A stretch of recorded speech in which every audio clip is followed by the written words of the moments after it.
और बड़ी खबर का रुख करेंगे गुजरात हिमाचल चुनाव से पहले आज एक बड़ी अग्नि परीक्षा है सियासी दलों के लिए। बीजेपी और दूसरी पॉलिटिकल पार्टीज के लिए 7 विधानसभा सीटों पर उपचुनाव के नतीजों के लिए काउंटिंग चल रही है। 6 राज्यों की 7 विधानसभा सीटें जिन पर वोटों की गिनती हो रही है और 8 बजे से वोटों की गिनती शुरू हो चुकी है। 7 विधानसभा की सीटें हैं जिन विधानसभा सीटों पर उपचुनाव के नतीजे आएंगे। बिहार उसमें है, यूपी, महाराष्ट्र, हरियाणा, ओडिशा और तेलंगाना शामिल है। बिहार में 2 सीटें हैं मोकामा, जहां पर बाहुबली के सामने बाहुबली और गोपालगंज की सीट, तो दूसरी यहां पर बीजेपी और आरजेडी में कांटे की टक्कर है। हालांकि बसपा भी है, लेकिन टक्कर बीजेपी आरजेडी के बीच में। बिहार में नई सियासी समीकरण बनने के बाद से ये पहला चुनावी नतीजा होगा। और यूपी की बात करें, गोला गोकर्णनाथ सीट, इस सीट पर यूं तो बीजेपी और समाजवादी पार्टी में सीधा टक्कर है, लेकिन संसदीय क्षेत्र की बात करें तो फिर ये लखीमपुर खीरी में आता है। लखीमपुर वो जगह अजय मिश्र टेनी का क्षेत्र। आशीष हमारे संवाददाता इस खबर पर ज्यादा जानकारी के साथ जुड़ गए हैं लखीमपुर से ही। आशीष, तकरीबन आधे घंटे का वक्त अब हो चला है, क्या शुरुआती रुझान आने शुरू हो गए हैं?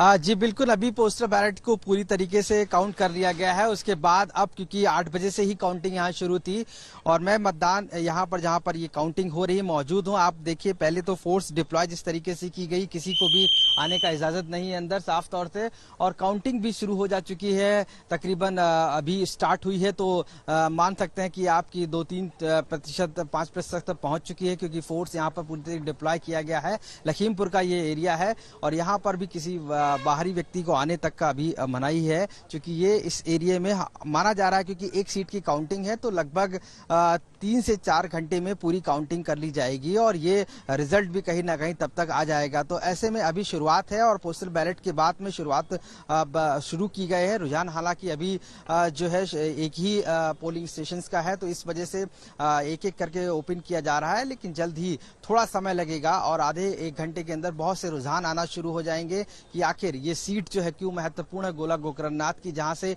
बीजेपी और समाजवादी पार्टी लगातार कंटेस्ट कर रही है। और ऐसे में माना जा रहा है कि फिर से समाजवादी पार्टी इस सीट को लेने की कवायद कर रही है। वहीं बीजेपी ने अपनी पूरी ताकत झोंकी हुई है इस सीट पर। ये लखीमपुर का एरिया है जहां पर मैं इस समय मौजूद हूं, जहां पर काउंटिंग हो रही है। लखीमपुर अजय मिश्रा टेनी का संसदीय एरिया आता है, जहां से गोला गोकर्णनाथ की सीट है। और यहाँ की सीट इसलिए बीजेपी के लिए महत्वपूर्ण हो जाती है क्योंकि इस पूरे समय अजय मिश्रा टेनी जो है वो हाईलाइट रहे हैं और उसके इशू रहा है, किसानों का मुद्दा रहा हो या गन्ना किसान का पे का करने का मुद्दा रहा हो, ये बीजेपी के लिए इस क्षेत्र में हावी रहे हैं। और यही वो वजह थी कि यहाँ पर बीजेपी ने अपने 40 जो स्टार प्रचारक थे उनको उतार दिया था इस गोला गोकर्णनाथ की एक सीट के लिए। हालांकि अमन गिरी यहाँ पर अभी जो खड़े हुए हैं, यानी कि जो बेटे हैं अरविंद गिरी के, वो उनके साथ सिंपैथी है लोगों की, चूंकि देहांत हो गया था पिताजी का उनके, जिसके बाद से खड़े हुए हैं। ठीक तो है, थोड़ी देर में आशीष लौट रहे हैं आपके पास। आप बता रहे हैं कि थोड़ी देर बाद रुझान आने शुरू हो जाएंगे। महाराष्ट्र का भी रुख कर लेते हैं क्योंकि अंधेरी इस सीट पर भी उपचुनाव और वहां पर भी काउंटिंग। हमारे साथ ऋत्विक भालेकर है। ऋत्विक, क्या वहां पर शुरुआती रुझान या कितनी देर में शुरुआती रुझान वहां पर आ जाएंगे? क्या स्थिति है इस सीट की? जी बस शुरू ही हो चुका है काउंटिंग। अंधेरी पूर्व के इस काउंटिंग बूथ पर जो मेरे पीछे आप देख सकते हैं, यहाँ पर पहले आधा घंटा तो पोस्टल वोट जो है वो गिने जाएंगे। 8:30 बजे ईवीएम की काउंटिंग शुरू होगी। लगभग 1 से 1.5 घंटे के बीच यहाँ पर रुझान जो है आना शुरू हो जाएंगे। मैं आपको बता दूं कि महाराष्ट्र में सत्तांतर के बाद पहला चुनाव होने जा रहा है। हालांकि बीजेपी ने अपना उम्मीदवार जो है आखिरी वक्त पर यहाँ पर पीछे ले लिया। उद्धव ठाकरे की शिवसेना से यहाँ पर ऋतुजा लटके चुनाव लड़ रही है।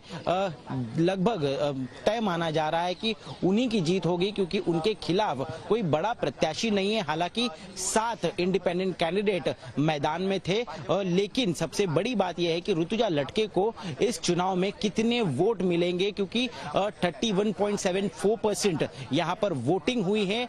लगभग 85,000 लोगों ने अंधेरी ईस्ट कॉन्स्टिट्यूएंसी में वोट किया है। दावा ये शिवसेना से किया जा रहा है कि 40 से 45,000 से ज्यादा ऋतुजा लटके का यहाँ पर जीतना लगभग तय है, क्योंकि सामने कोई मजबूत प्रतिद्वंदी नहीं है। आप नजर बनाए रखें, अपडेट्स के लिए लगातार आपके पास आएंगे। फिलहाल बहुत शुक्रिया तमाम जानकारी के लिए। 6 राज्य 7 विधानसभा सीटें, नतीजों के जो मतगणना है वो जारी है। जो रुझान आएंगे वो लगातार हम आपके सामने रखेंगे।